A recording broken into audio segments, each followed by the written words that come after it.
조혜연의 새. 아주 오래전부터 나는 새를 보고 새를 볼 수 없을 땐 새를 상상해 왔다. 8살 때부터 치기 시작한 피아노마저 근초염으로 5년 전 그만둬 버리고, 내게 취미라고는 새를 보고 새를 상상하는 것이 유일하다. 눈앞에 있지 않은 새를 상상하는 것은 그리 어렵지 않다. 사무실 내 옆자리의 후배는 신기할 정도로 새하얀 피부와 유독 새빨간 입술이 백문주를 쏙 빼닮았다. 뭐 때문인지 매사에 부르퉁한 얼굴로 혼잣말이 잦은 세탁소 주인 아저씨는 새카만 까마귀를, 아파트 근처 편의점의 숨을 남짓한 야간 알바생은 검푸른 눈매가 도드라진 동고비를 닮았다. 세상에는 새를 닮은 사람이 아주 많다. 개나 고양이를 닮는 것처럼 사람들은 새를 닮기도 하며 특별하거나 커다란 의미가 있는 것은 아니다. 왜 하필 새를 보는가 하면 거창한 이유가 있는 것은 아니다. 누군가는 책을 읽고 캠핑을 가고 맛집 탐방을 다닌다면 나는 새를 본다. 하필 새가 아니어야 할 이유도 없는 것이다. 번식기나 월동기가 되면 주말을 이용해 순천만 섭지나 남해 강진만, 창원 주남 저수지, 강화도, 낙동강 하류 얼숙도, 충남 태안 천수만 등 전국을 돌아다닌다. 아무리 긴 시간이 걸리더라도 오직 새를 볼 수 있다면 거리는 상관없다. 새를 보러 가는 길은 실제로 새를 보는 것만큼이나 설레고 즐거운 일이다. 새를 볼 때는 그냥 본다. 무슨 대단한 방법이 있는 건 아니고, 잠시 생각을 멈추고 오롯이 새 자체에 집중한다. 새를 보기 전에 애써 걱정이나 고민을 내려놓을 필요는 없다. 뭘 하려거나 억지로 누군가 되지 않아도 괜찮다. 그저 눈앞의 새를 보면 된다. 숨죽인 채 새의 모든 행동을 주시하다 보면 어느새 나는 비워져 있다. 새를 보는 동안 나는 서서히 가벼워진다. 비어있을 때나 자신은 아주 가볍고 가벼운 것은 늘 옳다. 나는 끓어 넘치는 것을 혐오한다. 넘치는 것은 모자란만 못하고 하등 무용하다. 화가 나거나 슬플 때 나는 새를 본다. 긴장했을 때도 새를 보고 황당하거나 창피할 때도 새를 본다. 새를 볼 수 없을 땐 새를 상상한다. 상상까지 새를 보는 일의 포함인 것이다. 사람들은 새를 보는 일을 일면 생소해 하면서도 마땅찮게 여기는 구석이 있다. 일부러 시간을 내어 새를 보는 일을 굉장히 수고롭게 생각한다. 일례로 내가 주말에 새를 보러 간다고 하자 사수는 비꼬듯 말했다. 뭐? 새를 보러 간다고? 뭐로? 새를 보면 떡이라도 나와?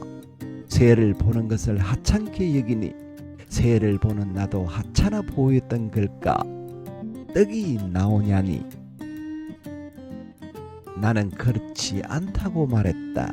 나는 뭘 바라고 새를 보는 것이 아니다. 새를 봐도 내가 얻는 건 없다. 새를 보는 일은 지극히 아무것도 아니다. 나는 새 전문가는 아니지만 그렇다고 아주 문외한은 아니다. 새라고 나 같은 새가 아니라는 것을 새를 보고 구분할 정도는 된다.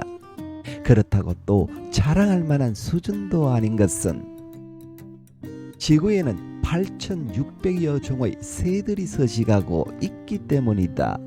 그중 700여 종이 한반도에 서식하고 있는 걸 고려하면 그저 협소한 나의 생활 반경 내에서 꼭 필요한 만큼 보일 뿐이다. 봄이 되면 한반도에 날아와 번식하는 여름철새, 겨울철에 머무는 겨울철새, 봄이나 가을에 잠시 들렀다 가는 나그네새, 늘상 볼 수 있는 텃새가 있다. 이름만 들어도 익숙한 꾀꼬리, 뻐꾸기, 찌르레기, 제비, 소쩍새 등은 여름철새다. 겨울철새로는 기러니, 고니, 두루미, 양진이, 말똥가리 등이 있고 노랑 딱새, 흰 눈썹 집바퀴, 촉새, 긴 발톱, 할미새 등의 나그네새와 박새, 딱새, 까마귀, 까치, 참새, 황조롱이 등은 텃새다. 가끔 나는 지구에 서식한다는 8,600여 종의 새들이 실제로 존재하는 걸까 싶은데 이내 그것들을 다 보지 못하고 죽을 것이라는 생각을 하면 좀 억울하고 허무해진다. 가만히 새를 보고 있노라면 마치 다른 세상에 와 있는 것 같다. 새가 있고 새를 보는 내가 있다. 단촐하고 홀가분하다. 그 무엇에도 방해받지 않고 새를 보고 있으면 지구에 나 혼자 남겨진 기분이 들기도 한다. 나는 오로지 새를 기다리고 새가 있으면 보고 또 기다리고 다시 본다. 저물녘 녹아내리는 듯한 하늘을 무리지어 비행하는 풍경 앞에서 자연스레 겸허해진다. 어떤 순간은 감히 카메라에 다 담을 수 없고 담으려는 찰나 지나가 버린다. 마치 인생의 가장 눈부셨던 순간을 잡아둘 수 없는 것처럼. 그래서 나는 사진 촬영을 하지 않는다. 탐조용 스코프나 망원렌즈 같은 전문적인 장비도 없을 뿐더러 애초에 기록을 남기기 위해 새를 보는 것이 아니기 때문이다.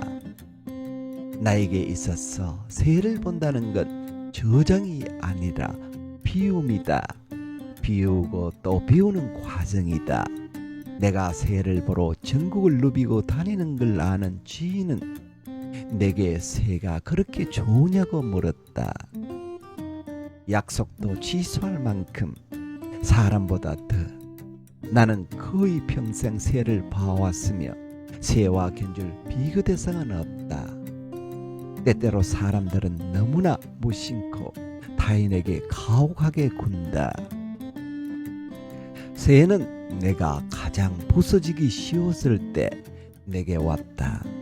나의 최초의 새에 관한 기억은 10살 때로 외할머니의 집마당에 자그마한 새가 날아든 일이다. 눈 위를 디디며 자그마한 발자국을 남기던 녀석은 몸의 윗부분이 붉은 갈색이었다. 동작이 재빠르고 움직일 때마다 꽁지를 좌우로 쓸어댔다. 그것은 몹시 부드러울 것 같았으나 손에 쥐기에 너무 작고 연약해 보였다.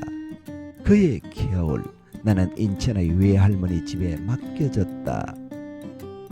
아버지의 수술과 장기 입원 생활로 엄마가 나를 보살필 여력이 안 됐기 때문이다. 나는 겨울에 눈 덮인 한적한 동네 이것저것을 돌아다니며 새를 쫓아다녔다. 지치는 줄도 모르고 온 동네를 헤집고 다니다 앙상한 나뭇가지들이 푸르스름한 바닥 위로 짙게 기울기 시작하면 슬금슬금 집으로 돌아갔다. 그때는 얌전히 앉아 공기놀이나 하고 있을 수 없었다. 숨이 다 넘어갈 정도로 달리고 몸을 움직여 혼을 빼놓지 않으면 견딜 수 없을 것 같았다. 가만히 있으면 외롭고 슬프고 우울한 생각들이 마음을 어지럽혔다. 생각을 멈추기 위해서 나는 그 추운 겨울을 헤집으며 새를 쫓았다. 그러는 동안은 잊을 수 있었던 것이다. 모든 두려운 상상과 망상으로부터 나를 지킬 수 있었다. 바짝 은 몸으로 돌아가면 외할머니가 상기된 내 얼굴을 몇 번이나 어루만지고 차가운 몸을 품에 보듬고 가만가만 어르고 달래주었다. 나는 그곳에서 한 달 남짓 머물렀지만 때때로 나의 시간은 여전히 그때 멈춰있는 듯한 느낌이 든다. 그의 겨울을 생각하면 하얗게 눈밭을 이른 마당을 찾아들었던 그 작은 새와 함께했던 풍경이 제일 먼저 떠오른다. 겨울은 새에게 치명적인 계절이다. 헐비는 겨울의 한가운데서 새들을 위한 안식처는 찾아볼 수 없다. 마땅히 몸을 숨길 수 없기 때문에 창공을 휘저으며 먹이를 찾는 포식자의 표적이 되기 쉽다. 천적들의 위협과 추위, 허기로부터 몸을 숨기려 날아든 녀석을 외할머니는 정성스레 거두어 주었다. 아마도 나의 시간이 여전히 그의 겨울에 멈춰있는 느낌이 드는 것은 이상하리만치 평온했던 그 순간을 잊을 수 없기 때문이다.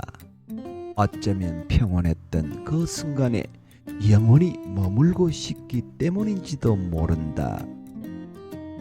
그날 차갑게 얼어붙었던 내 마음 위를 디디고 간 작은 발자국은 오늘까지 이어지고 있다. 언젠가 초라가는 새를 본 적 있다. 새를 볼 때는 그저 새를 볼 뿐이므로 새가 초라가는 동안 그저 지켜보는 것 말고 내가 할 수 있는 일은 없었다. 날개를 뒤집은 채 빠르게 초라가는 새는 능선 너머로 사라졌다. 그 이후로 나는 이따금 그 초라가는 새를 떠올리고 무기력함에 젖는다. 내가 어쩌지 못한 일들, 부정하고 불합리한 일에 대해 침묵을 강요당함으로써 부당함을 감내해야 했던 지난날, 세상은 참으로 불가해한 현상들로 끌어넘친다. 그럴 때마다 나는 새를 본다. 새를 생각한다. 가벼워져라, 가벼워져라. 주문을 외운다. 날아가라, 날아가라, 훨훨.